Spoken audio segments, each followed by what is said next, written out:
Yeah, there's no quick fix. You have to work for it. You've got to work out a diet rich in rainbow foods, keeping your stress low and getting good sleep and hydration are key. Once you kind of get them under control, then you can start adding in all the fancy stuff. But otherwise, it's just a waste of time and money.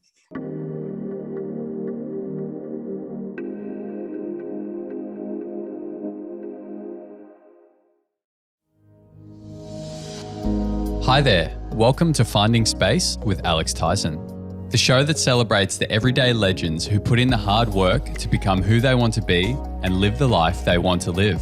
For people who understand that when we practice compassion and find wisdom within ourselves, we find success and happiness. Join me in hearing amazing stories from everyday individuals who have found incredible personal and professional growth through varied and, at times, wild methods of self-improvement and self-responsibility, and through their unique perspectives and work, have gone on to better the lives of those around them. From nurturing health to growing your wealth, or enjoying the present to crafting your future, no aspect of life is off topic. Michaela Sparrow, thank you so much for coming on the podcast. It's an absolute pleasure to have you here. My pleasure entirely. I'm really excited to chat today because I've been going down a bit of some will say a rabbit hole. I think it's a really exciting hole recently with some longevity anti-aging stuff. And it was just a coincidence that we had this podcast booked for some time. And that is somewhat of an area of expertise of yours. So I'm very excited to have you on. But I thought the best place to start was like when you come across the word longevity or like anti-aging, I find there's so much energy attached to that word and people get confused about what that really means. And so I'm curious, like, what does anti-aging, what does longevity kind of mean to you? How would you describe it? I think the most simplest way to describe how I approach or look at longevity anti-aging is all about closing the gap between your health span, so how long you're healthy for, and your lifespan, how long you live for. So for me, it's not necessarily like, let's live to 150. It's like, well, if we live to 100, let's make it so that every day until you turn 100 is as healthy and as wonderful as possible. I think that kind of comes from like seeing my pop, he ended up with dementia in a dementia ward and they just rotted away in a dementia ward. It was horrific.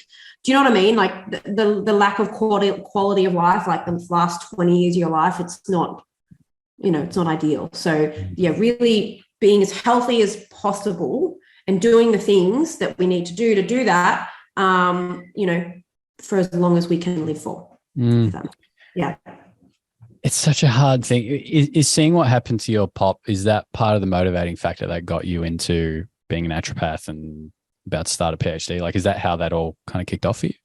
Definitely. I think, I had like a terrifying fear from like the age of 12 of like my parents getting old. And, I had my grandpa who was in Canada had like a bypassy thing done and some kind of mechanical thing in his chest that was half out of his chest for 20 years. And just watching them get old. And then, my pop was probably the catalyst, from someone that was walking every day to, basically sitting in a chair drooling and watching like a fake aquarium on the TV. It just, and it was like that. And everyone's just was so accepting, like this is what happens. And I was like, it can't be it. Yes, it's got to be something.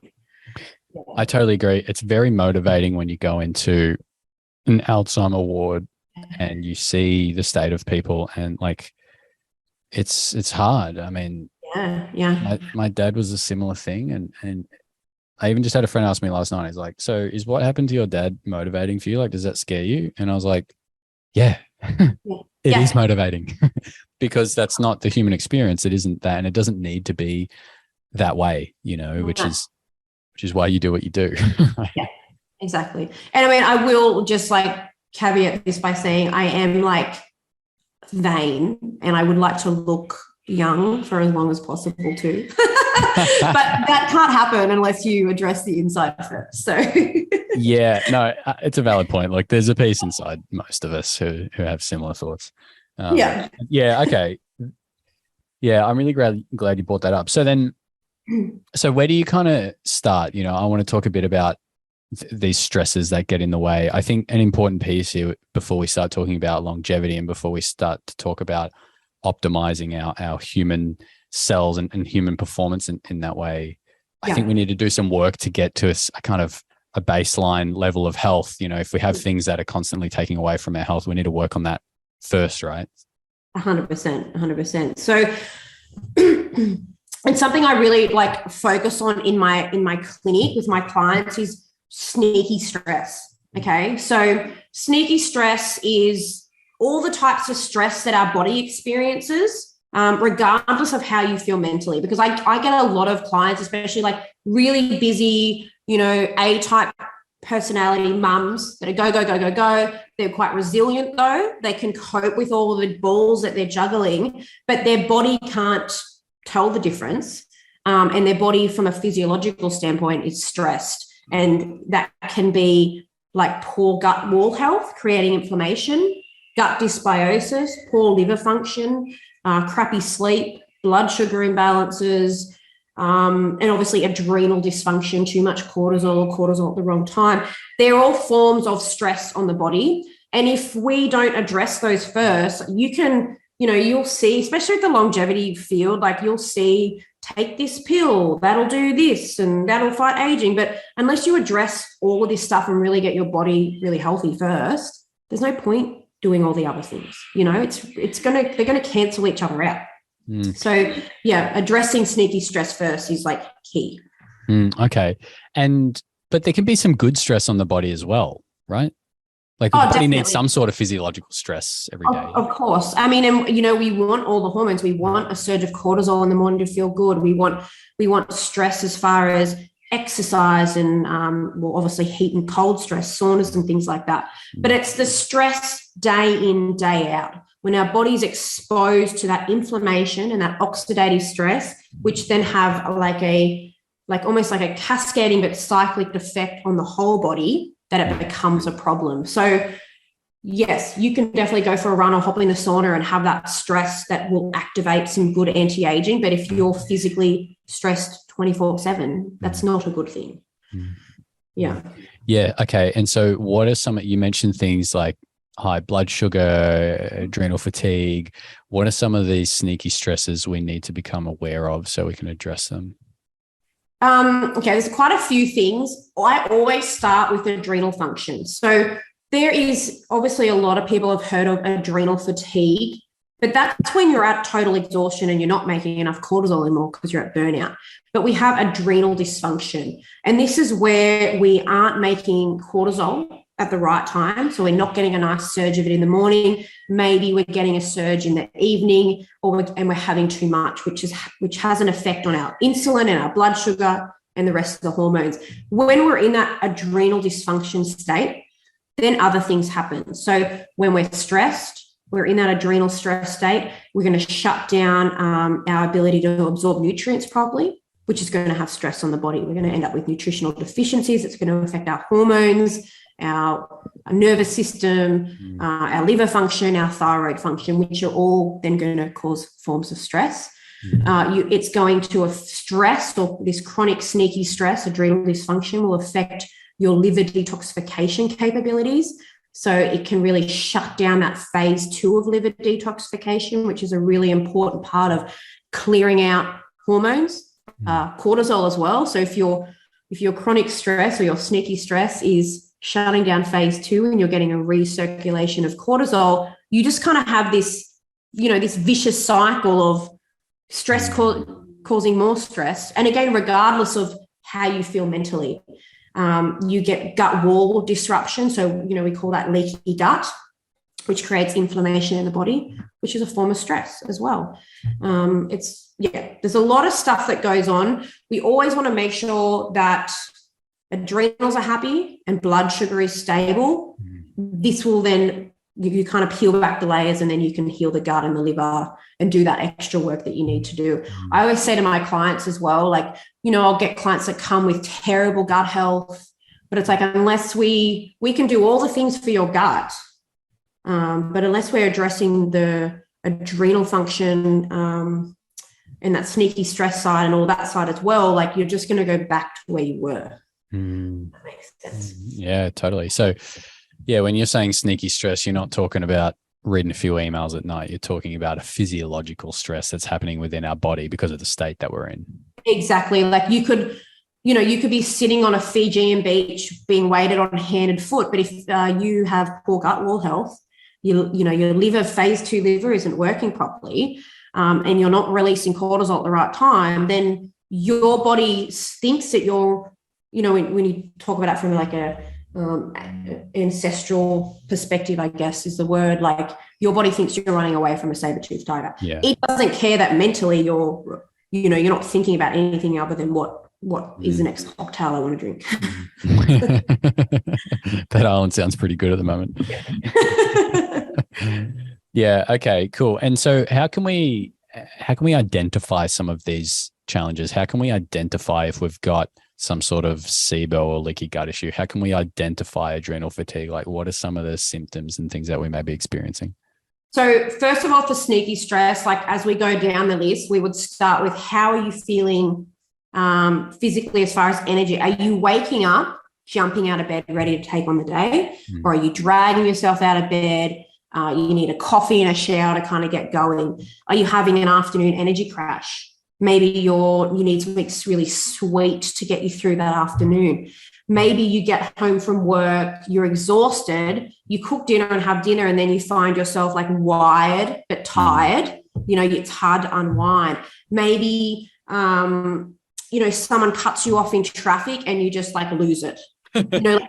We can't cope with those little things that might trigger us. And then you've got things like with the gut health and things like that. But if you've got any inflammation in your body, if we've got like rashes, flare-ups of eczema, maybe bad acne, that can be an indication of liver function and gut wall health. Maybe you feel bloated all the time, in your belly. Maybe you have bloating just after certain foods as well. So we're getting a reaction, an inflammatory reaction in the gut. Are you having a bowel movement every day? Is it fully formed? Do you feel like, and for lack of better description, but I don't know, like I have dogs and when they poop and then they like run around the backyard like, woo, that feel good. Do you feel like that after you have a poop? Like that's how you should feel, right. Or like there's a lot of signs, every little sign that your way of your body like yelling out that things aren't okay.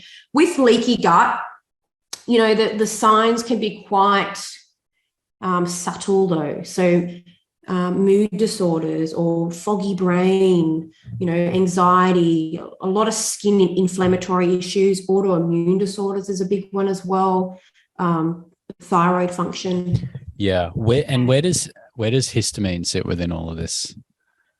In like as far as what happens with that? Yeah, like is if we're consistently having a negative histamine response, is that also a sneaky stress? Definitely. So if we're having a histamine response, it means that we're having an immune response in the gut wall. So always when we're looking at like histamine intolerances, it's like gut wall healing, because we do need histamine in our body. It plays some really important roles.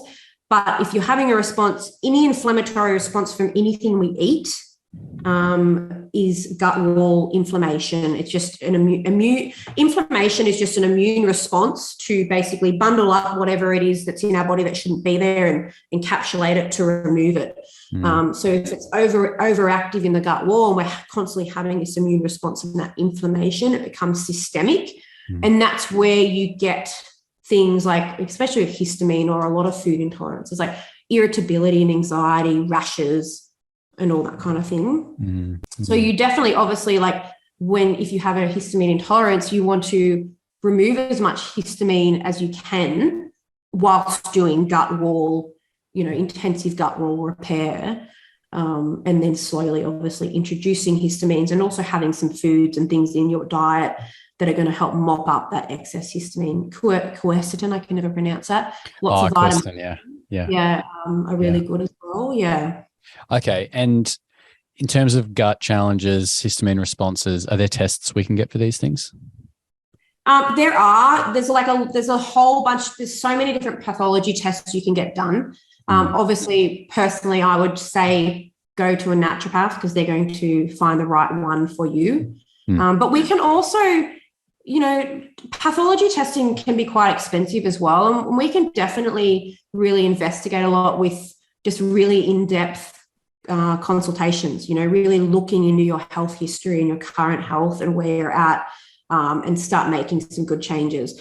But look, I would say, and it was a few years ago now, but there was quite a big study. It was done on like 250,000 people worldwide, and it showed that 80% of those people had an immune reaction in the gut wall to gluten. Okay, so the tight junctions in the gut were loosening up. So it's safe to say, like, a lot of people have really poor gut wall health. Yeah. Okay, beautiful. So we've dealt with sneaky stress. We're feeling good. Now we want to live to 110. Yes. Where do we begin? Okay, so we've dealt with the sneaky stress. We're eating a healthy diet. We're eating regular protein. We're moving our body. Let me preface this and say, like, we're going to chat about some longevity pathways. A lot of the things, the supplements or the foods that are beneficial in one pathway are going to be beneficial in another. I will try and not repeat myself with these, but we will kind of overlap a little bit of information. So there's a few pathways though. So we will dive into them. Yeah, cool. And yeah, it's a really important caveat too. I even said this in my book, like it seems to be the nature of the human mind that it can get fixated on like this one thing.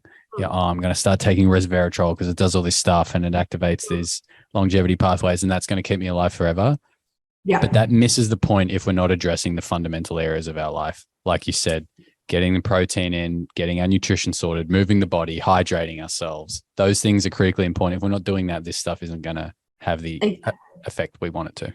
Exactly. Like, if you don't maintain your muscle mass, well, it doesn't matter if you activate some of these things, you're still going to have sarcopenia and be old and decrepit. So, you can't just like take a pill and be like, oh, I'm good now, which I find it's, with longevity medicine, it's very reductionist.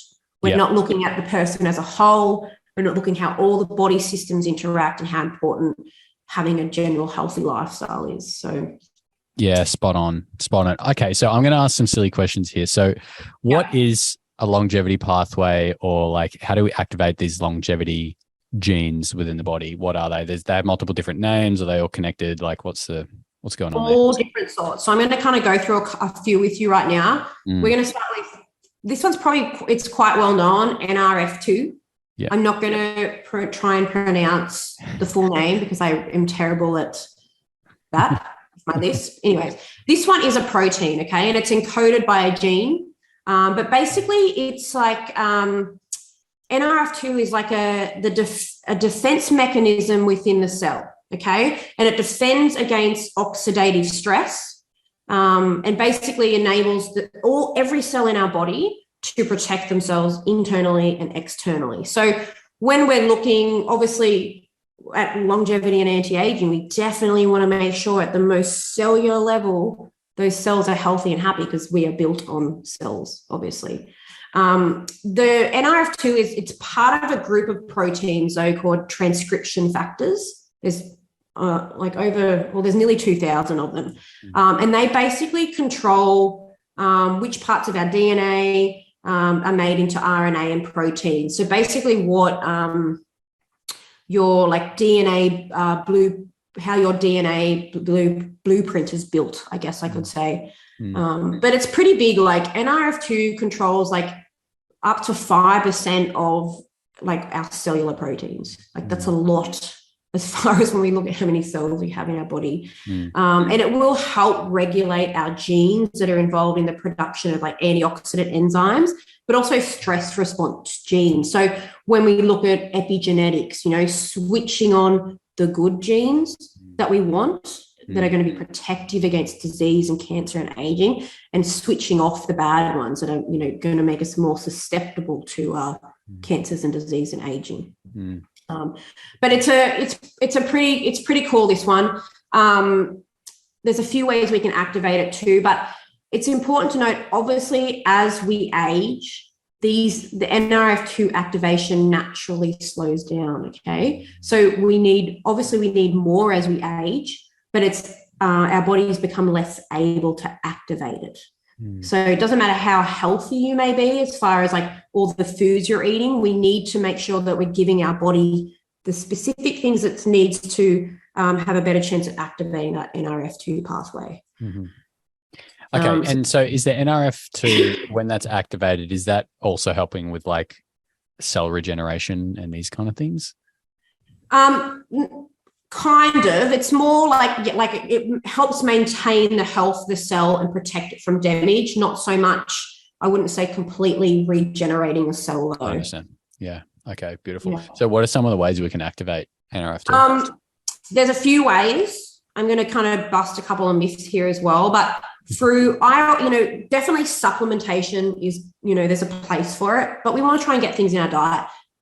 Some of the things we can do is like eat lots of sulfur compounds. So onion and garlic, okay? Perfect. Really rich in sulfur compounds. Eat it every day. But what you need to do is make sure that when you chop up your onion and garlic, you let it sit for 15 minutes because there's enzymes in there that need to activate for you to be able to use those sulfur compounds. Yeah. So setting them aside, and it's quite, onion and garlic are really cheap. They also have a multitude of other benefits as well. Liver health, they act as a prebiotic for your microbiome, so you're getting other anti-aging benefits there. Probably the most well-known one is like your sulforaphane, which is found in like cruciferous veg, so like cabbage, broccoli, Brussels sprouts, all those things. Yep. Now the most amount of sulforaphane, though, is in broccoli sprouts, which people like to grow. You can definitely grow them. But if you're going to eat broccoli sprouts or broccoli or cabbage, any cruciferous veg, you want to chop that up really well as well. Let it sit. Let them sit as well. Again, compounds will activate. And don't cook too hard. So maybe like a light pan fry or a light steam to get the most out of those. Don't want to cook the life out of it. Yeah, so they're just like soggy. So, and obviously with like the way the world is and the costs of living, you can definitely do like frozen broccoli. I would just let it thaw out first and then kind of lightly steam it so you don't overcook it. But actually broccoli stems have the most benefits. So eat those broccoli stems. I like it. I like it. And is there anything we can supplement for NRF2? Definitely. So, but there's a couple other things we want to have for NRF2 for diet as well. Green tea and white tea, rich in polyphenols, olive oil as well, dark chocolate, nuts and seeds. They all are fabulous for supporting that NRF2. There's a few things that will activate it. Resveratrol is quite good. You'll hear like, oh, red wine is rich in resveratrol. You don't bother trying to get your resveratrol out of red wine. You actually need 32 glasses in one sitting to get the benefits for the NRF2 activation, which would obviously the side effects of that would not be good for anti-aging. I heard some stats the other day that when resveratrol became mainstream, like over that period of time, like sales of red wine in America went up like 25% or something. Yeah, I bet. And I mean, I'm sure we've all sat there with our, after polishing off a bottle of red and being like, well, it's anti-aging, but yeah, NRF2 is activated, guys. Yeah. So resveratrol is like one, and this will actually help with a few of the other pathways we talk about, is one that I might definitely supplement with this. If you want to supplement, they're not all created equal though. I only use like practitioner only products. So I can't vouch for any like ones you buy online. I do actually give my dogs this. So they're on like a crazy longevity regime and they get their resveratrol. Curcumin is another one though. So like the compound from turmeric that makes it like the bright orange. Again, I use practitioner only. It has a very poor bioavailability though. So you want to get like a liposomal product. You want to make sure you have it with a meal that has some fat in it as well. Alpha lipoic acid is fabulous. And also milk thistle, you want to make sure if you're looking at the label for milk thistle, it has like 80% silymarin extract, which is like the beneficial part as well. And then, of course, you can buy like dried up, ground up broccoli sprouts. You want to make sure on the label it says it's myrosinase activated. That's the part that's going to help with the NRF2. Yeah. Okay. So NRF2 is activated, it's protecting our cells, doing a thing on the cell wall. Okay. And there's some things we can eat, some things we can supplement with. Great. And resveratrol, does resveratrol also activate some other longevity pathways? Yeah. Quite versatile, which is why you hear about it. It's probably the most talked about. I feel like it's the most common kind of biohacking thing, Yeah, exactly.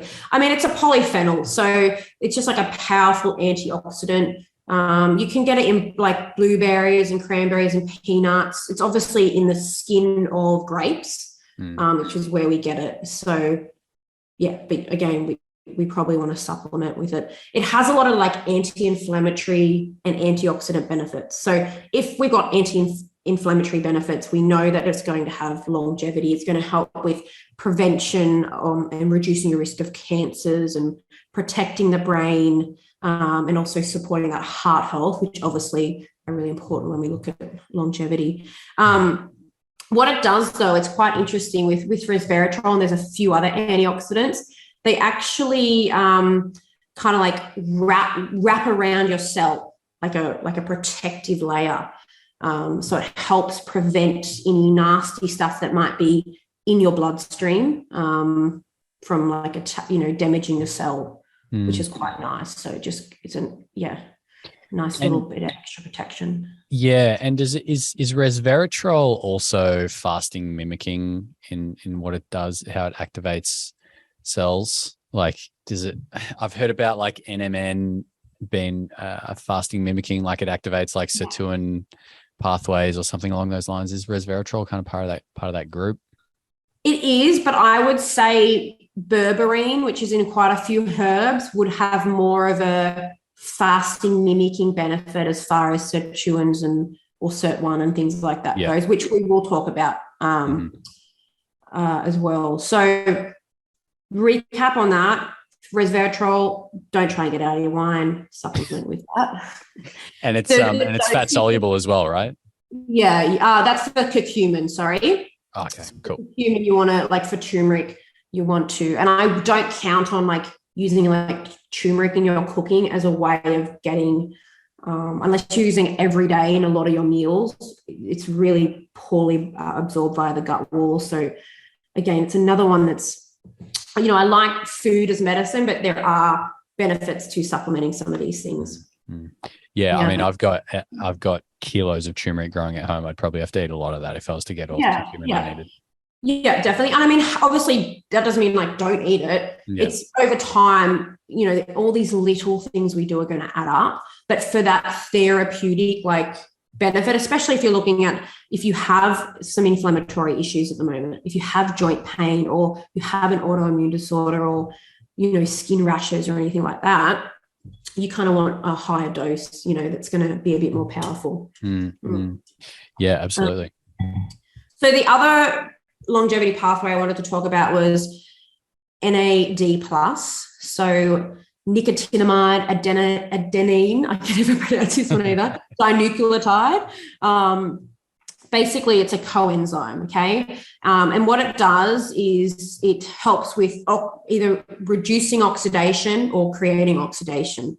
But it's used for energy, metabolism, repairing your DNA and your cells, like so many different things in the body. So definitely too, when we're looking at longevity from like a disease prevention perspective, a lot of diseases, a lot of health issues we get come from damaged DNA. So we want to give our body what it needs to repair the DNA we have so that it doesn't turn into nasty stuff, cancers and things like that. So the NAD plus will actually directly impact other longevity pathways like your sirtuins.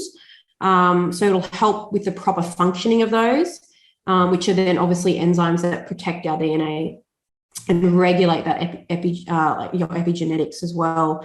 There's also things called PARPs. Again, I'm not going to pronounce it, but they help repair DNA when it becomes damaged too, and the NAD plus helps with that. So NAD plus kind of works by helping support, activate all these other protective mechanisms in the body. Yep. There's obviously a lot of things that happen though, I wouldn't say when I'm going to read out some of the symptoms of when your NAD plus levels decline in your cells, okay, as we age, they're going to decline. I'm not saying that if you did something to support your NAD that this is going to get rid of that issue, but they contribute to it. So the low levels of NAD plus, there you can get like your weight gain, your metabolism starts to slow down as you age. We get like metabolic syndrome or type 2 diabetes, fatty liver really plays a big role in insulin sensitivity. Fatigue is another one. So just like, you go and get all your bloods done and they're all normal and you're like, I just have this fatigue. Why? So at a cellular level, we haven't got that coenzyme we need to create energy. Reduced blood vessel health, lots of like muscle loss, sarcopenia as we age. And then obviously like cognitive decline and also that eyesight and hearing loss that happens as we age as well, and a shorter lifespan. So this is like, I guess this is kind of like resveratrol, NAD plus, it's all the rage. You see all the supplements advertised. So there's two main supplements that are on the market, nicotinamide riboside and nicotinamide mononucleotide. And regardless of what you read, each one will say the other one is, they're better than the other one. Yeah. They're all like, honestly, take whatever, they're going to do the same thing. But you want to make sure first, like nicotinamide riboside or NAD plus, it needs B3. That's what these supplements are. It's just like an activated form of B3. So we want to make sure that we're getting enough of our complete Bs in our diet, because we need all of the B vitamins to support the absorption and utilization of each other. But also if you're in any form of stress or sneaky stress, you're going to burn through all those Bs a lot quicker. So we want to make sure that we're addressing all that stuff first, because it's not going to, it's not going to work the way you want to work. And these supplements aren't cheap. So again, don't waste your money until you've sorted out your rest of your health. I personally use nicotinamide riboside because that's one I can get through my practitioner stuff. I even give it to my dogs, actually. I love that. And so what are some of the benefits of us supplementing with NR or an MN? Like, how is that going to influence our overall, or potentially going to influence our longevity? Well, it's obviously going to protect against DNA damage and aging of the cells as well.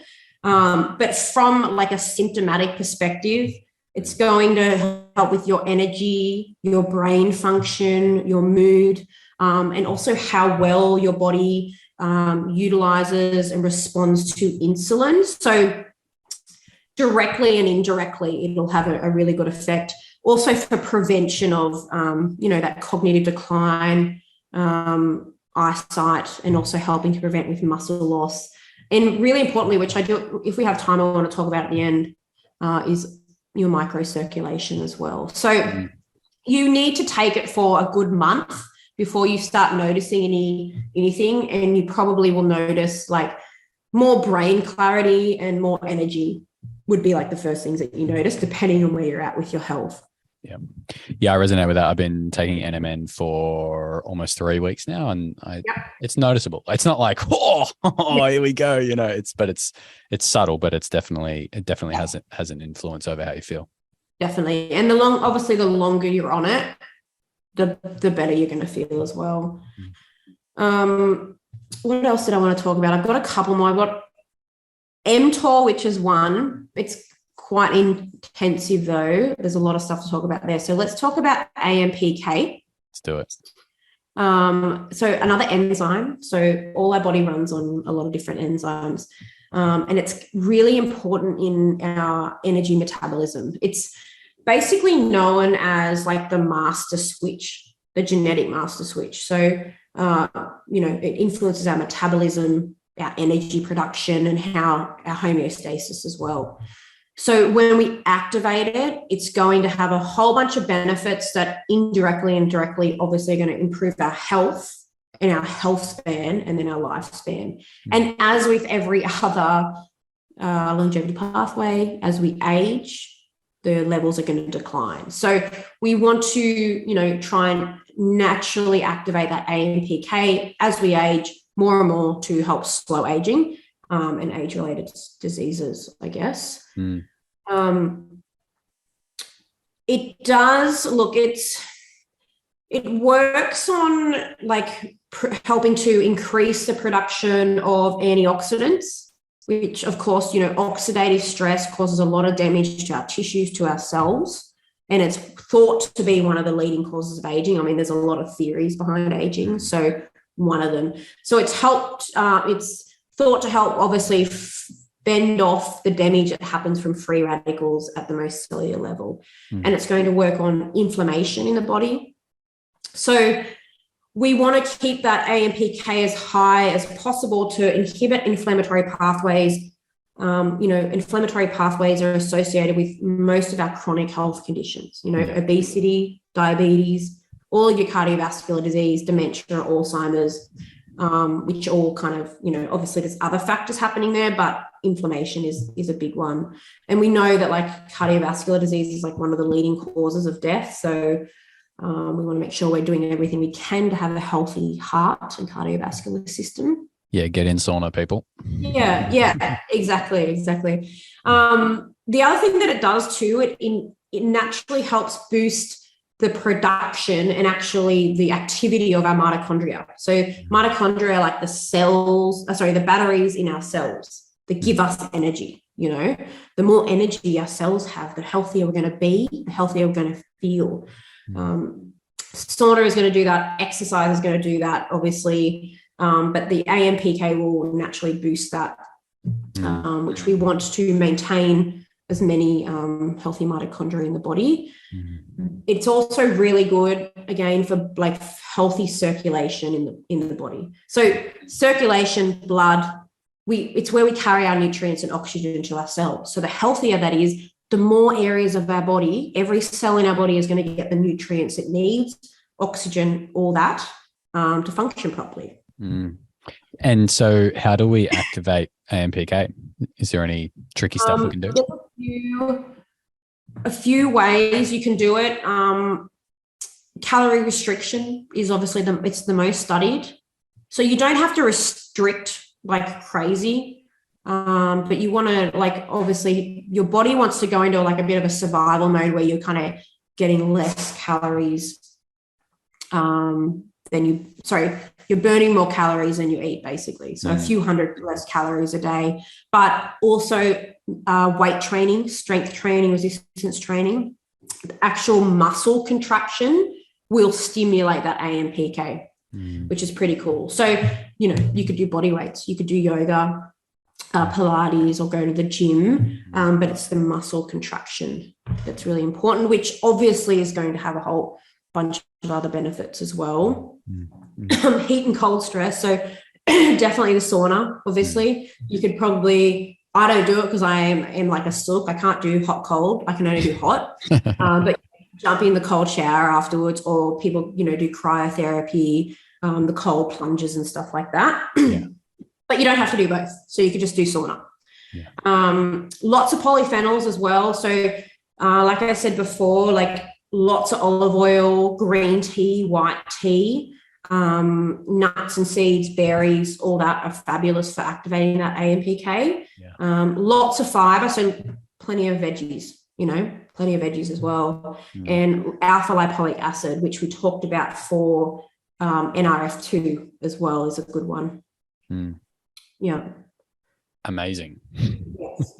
But just to note, there are lots of things that can inhibit AMPK too. So overeating, too much sugar, way too much fat, way too much protein, they will all inhibit AMPK as well.